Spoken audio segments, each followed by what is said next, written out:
ज्ञान मंथन में आपका हार्दिक अभिनंदन करते हैं। और आज हम आपको बताएंगे अशोक के द्वारा बनवाए गए अगम कुएं के रहस्य के बारे में। दोस्तों, बिहार की राजधानी पटना में स्थित है रहस्यमयी अगम कुआं। सम्राट अशोक के काल में इस कुएं का धार्मिक और पुरातात्विक दोनों तरह से महत्व है तथा साथ ही इससे जुड़ी है कुछ मान्यताएं और रहस्य जो कि इसे और भी विशिष्ट बनाते हैं। जैसे कि आखिर क्यों नहीं सूखा आज तक इसका पानी, क्या इसमें दबा था सम्राट अशोक का खजाना, या फिर आखिर क्यों सम्राट अशोक ने अपने 99 भाइयों की हत्या कर उनकी लाशों को इस कुएं में डलवा दी थी। तो चलिए आप सबको बतलाते हैं इन सब के बारे में अपने इस वीडियो में।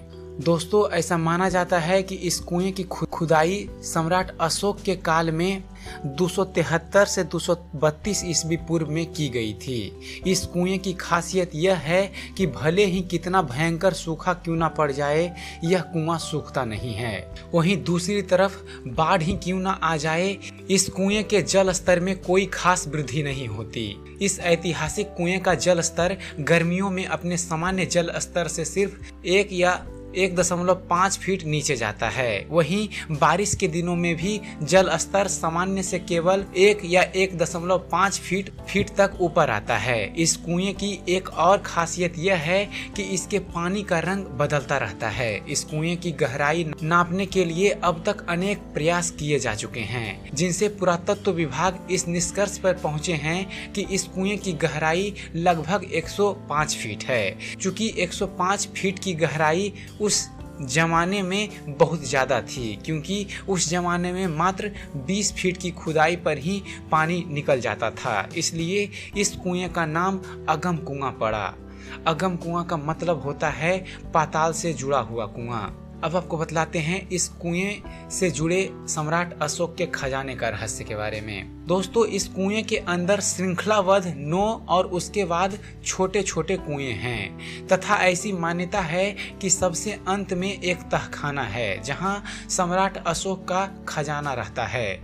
इसे खजाना गृह भी कहा जाता है। सम्राट अशोक के साम्राज्य कुम्हरार से यह जुड़ा हुआ था, जहां से सुरंग के द्वारा यह खजाना रखा जाता था। इस कुएं के बारे में एक मान्यता यह भी है कि यह इसलिए कभी नहीं सूखता क्योंकि यह कुआं गंगा सागर से जुड़ा हुआ है। इसके पीछे का तर्क यह है कि एक बार एक अंग्रेज की छड़ी पश्चिम बंगाल स्थित गंगा सागर में गिर गई थी, जो बहते बहते पाटलिपुत्र स्थित कुएं के ऊपर आकर तैर रही थी। आज भी वह छड़ी कोलकाता के एक म्यूजियम में रखी हुई है। अब आपको बतलाते हैं अपने 99 भाइयों की लाशें क्यों डाली थी सम्राट अशोक ने इसमें। इस कुएं से जुड़ी एक अन्य मान्यता यह है कि सम्राट अशोक ने राजा बनने के लिए अपने 99 भाइयों की हत्या कर उनकी लाशें इस कुएं में डलवाई थी। सम्राट अशोक के समय आए चीनी यात्रियों ने भी अपनी किताबों में इस कुएं का उल्लेख एक ऐसी जगह के रूप में किया है जहां सम्राट अशोक अपने विरोधियों को मरवाकर उनकी लाशें डलवाते थे। अब आपको बतलाते हैं अगम कुएं से जुड़ा धार्मिक महत्व के बारे में। अगम कुएं के बिल्कुल पास ही स्थित है शीतला माता का मंदिर। ऐसी मान्यता है कि पहले कुएं की पूजा की जाती है और फिर शीतला माता की। रोजाना यहाँ अनेकों भक्त कुएं की पूजा करने आते हैं। लोगों द्वारा कुएं में चढ़ावा भी चढ़ाया जाता है। हालांकि इसे रोकने के लिए अब कुएं के चारों ओर जालियां भी लगा दी गई है। ऐसी मान्यता है कि इस कुएं के जल का इस्तेमाल करने से कई बीमारियां दूर हो जाती है। कुष्ठ रोग, चिकन पॉक्स जैसी कई बीमारियों के लिए लोग इस कुएं के जल का प्रयोग करते हैं। कहा जाता है कि इस कुएं के जल से नहाने से संतान की प्राप्ति होती है। साथ ही शीतला माता की पूजा अर्चना करने के लिए भी इसी कुएं के जल का प्रयोग किया जाता है। लोग इस कुएं को गंगा से जुड़ा हुआ मानते हैं, इसलिए मां गंगा की तरह पहले कुएं की पूजा की जाती है, फिर अन्य देवी देवताओं की पूजा होती है। कुएं में लोग अपनी आस्था के अनुसार सोना, चांदी, पैसे आदि भी अर्पित किया करते हैं।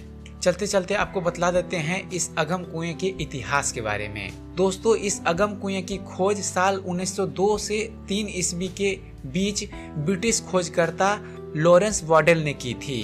वॉडेल ने उल्लेख किया है कि करीब 750 वर्ष पूर्व जब कोई मुस्लिम पदाधिकारी पटना में प्रवेश करता था तो सबसे पहले सोने और चांदी के सिक्के इस कुएं में डालता था। ऐसा भी कहा जाता है कि जब कोई स्थानीय चोर डकैत अपने काम में सफल होता था तो इस कुएं में कुछ द्रव्य डाल देता था। ऐसा बताया जाता है कि जब अगम कुआं के पास पहली बार ब्रिटिश खोजकर्ता वॉडेल पहुंचे तो वहां कई मूर्तियां भी मिली थी।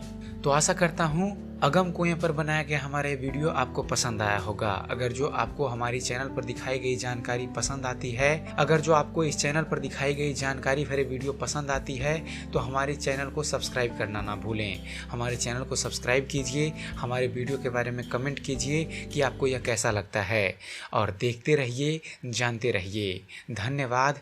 जय हिंद।